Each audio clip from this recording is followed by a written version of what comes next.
बुंदेलखंड एक छोटे से गांव बीर गांव में एक गरीब किसान रहता था। रामू उसका जीवन संघर्ष से भरा था। उसके पास खेती के लिए केवल 1 बीघा जमीन थी और वहीं उसकी और उसकी बूढ़ी माँ का जीवन आधार थी। गांव में बाकी लोग तो जमींदार या मजदूरी करते थे या अपने खेतों में आधुनिक यंत्रों से काम करते पर्याप्त अनाज उगा लेते थे, मगर रामू की आर्थिक स्थिति ऐसी नहीं थी कि वह कोई यंत्र खरीद सके। वह हल बैल से ही खेती करता था। बरसात के भरोसे ही फसलें होती थीं। एक साल ऐसा आया जब सूखा पड़ गया, आसमान जैसे रूठ गया हो, ना बादल ना बारिश। रामू की सारी फसल सूख गई। माँ ने सूखी गेहूं की रोटियां सेंककर जैसे तैसे तो वक्त की रोटी जुटाई, मगर हालत दिन पर दिन बिगड़ती गई। रामू फिर भी हार नहीं मानता। हर सुबह वह खेतों में जाकर मिट्टी को देखता, हाथों से जमीन को निहारता, जैसे कुछ उम्मीद उस सूखी मिट्टी में दबी हो। गांव के लोग हंसते कहते, अरे रामू, अब क्यों खेत जोत रहा है? कुछ नहीं उगने वाला। रामू मुस्कुराकर कहता। मेहनत छोड़ दी तो जीवन जीने का मकसद ही खत्म हो जाएगा। रामू की माँ सरस्वती बहुत समझदार महिला थी। एक रात रामू उदास बैठा था। उसकी आंखों में आंसू थे। माँ ने धीरे से उसका सिर गोद में रखा और कहा, बेटा, सब्र बहुत बड़ी चीज होती है। पेड़ भी तुरंत फल नहीं देते। पहले बीज बो, फिर पानी दो, धूप छांव सहो, तब जाकर फल आता है। तू मेहनत करता रह, भगवान तुझे खाली नहीं लौटाएंगे। रामू ने माँ की बात को दिल से लगाकर अगले दिन से ज्यादा मेहनत करना शुरू कर दी। रोज सूरज निकलने से पहले खेतों में पहुंचा, सूखी मिट्टी में भी हल चलाता और उम्मीद रखता।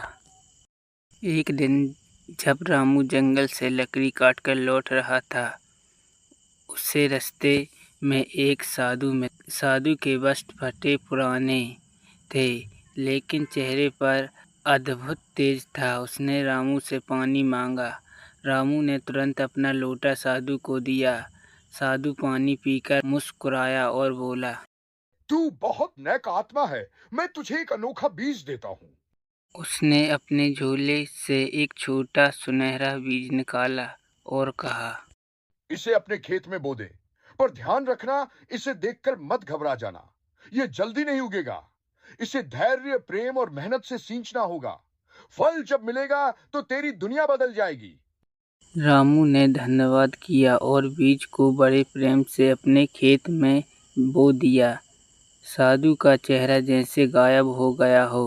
रामू सोचा रहा, वो कोई साधारण व्यक्ति नहीं था। रामू हर रोज उस बीज को पानी देता, देखभाल करता। हफ्ते बीत गए, महीने निकल गए, मगर खेत में कुछ नहीं उगा। गांव वाले मजाक उड़ाने लगे। रामू को कोई पागल बाबा ठग गया लगता है। अरे जब धरती में नमी नहीं तो बीज कैसे उगेगा? इसे अब खेती छोड़कर भीख मांगनी चाहिए। रामू को बुरा लग, पर वह सब्र रखता। हर बार माँ की बात याद करता। सब्र का फल मीठा होता। यह वह उस बीज को ऐसे देखता जैसे वह उसकी आशा की आखिरी किरण हो। करीब 6 महीने बाद एक दिन रामू खेत में गया तो उसने देखा उस जगह पर एक नन्हा हरा अंकुर निकला था। उसकी आंखों में आंसू आ गए।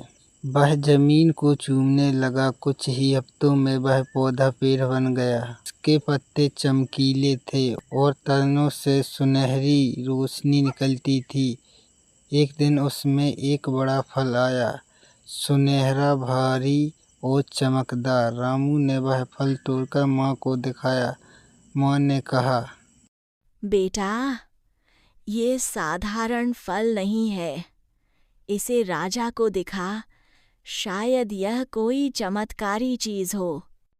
रामू वह फल लेकर राजधानी गया और राजा से मिलने का निवेदन किया। जब राजा को वह फल दिखाया गया तो दरबार में सब चौंक गए। वह फल वास्तविक में सोने जैसा था, लेकिन वजन में हल्का। राजवैद्य ने बताया, यह औषधि दुर्लभ फल है। राजा ने रामू को दरबार में बुलाया और कहा, किसान, तू धन्य है।